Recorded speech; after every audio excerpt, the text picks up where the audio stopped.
Yo, what's going on YouTube? And welcome back to Goal Line Hockey. It's your boy Kevin Forte, and we are taking a look today at the Edmonton Oilers as we continue our season preview series. If you haven't already, make sure to check out the rest of our season preview series, of course, after watching today's video. So let's get right into it. So we're starting off in the Western Conference here with our Pacific Division favorites for 2023, and that's the Edmonton Oilers. The Edmonton Oilers had a pretty good season last year, made it to the conference finals, but ultimately kind of succumbed to the just talent and just skill of the Colorado Avalanche, and that was really their Achilles heel. So what happens this year? I think the Oilers are going to be a very good team, and you look at some of the additions that they have, they could maybe even win the division. So let's get right into some of the additions to this Oilers squad. Matthias Janmark comes in. I think that's a good addition. He comes over from Vegas. I think Janmark at that number, pretty fair. You know, he's a guy that's going to add some depth scoring to this team. Kind of a bottom six guy, maybe third or fourth line guy, but nonetheless a good addition to this team. Again, you're looking for the depth scoring out of him.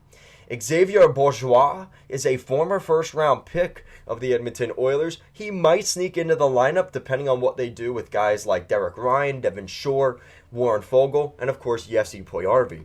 So there is an outside chance Xavier Bourgeois does make this roster, but I do see him ending up playing in Bakersfield next season. And maybe at some point he gets an opportunity with the big boys with injuries and stuff like that. He'll probably be one of the first call-ups, so we'll see what happens there. Same thing for Dylan Holloway as well. I think there's a lot of excitement around him as well, so we'll kind of see what happens there.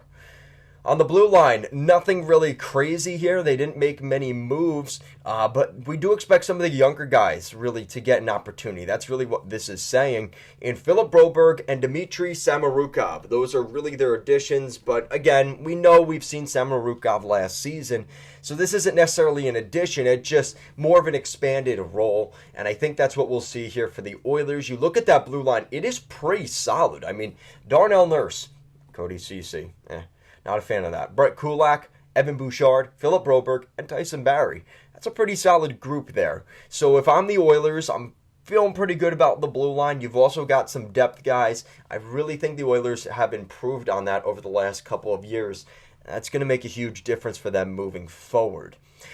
And obviously the key acquisition for the Edmonton Oilers this season was Jack Campbell. So no more Mike Smith, no more Mikko Koskinen, and that's the big storyline going into this season for the Oilers.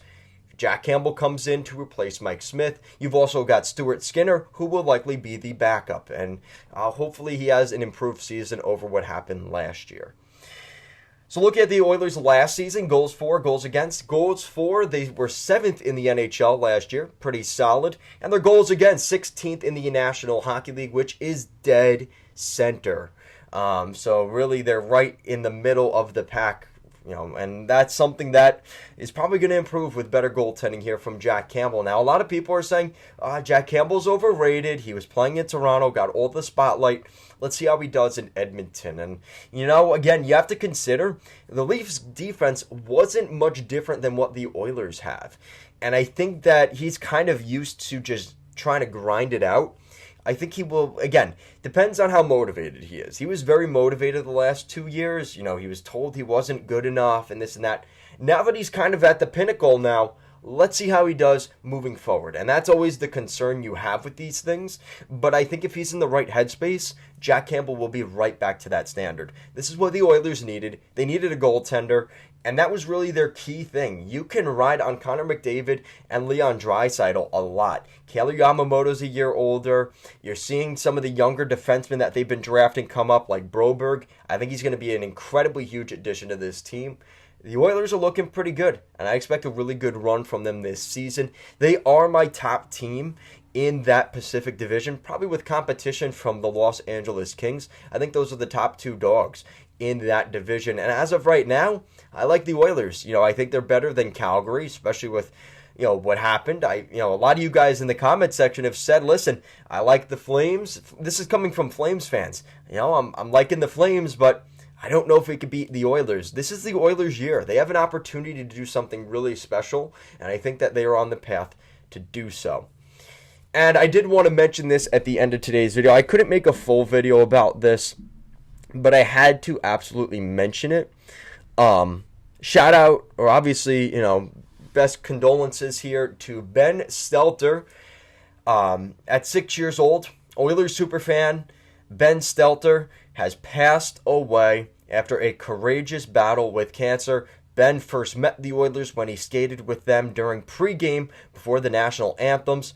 He was a staple of their club ever since, making amazing memories with members of the team through interviews, press conferences, and more.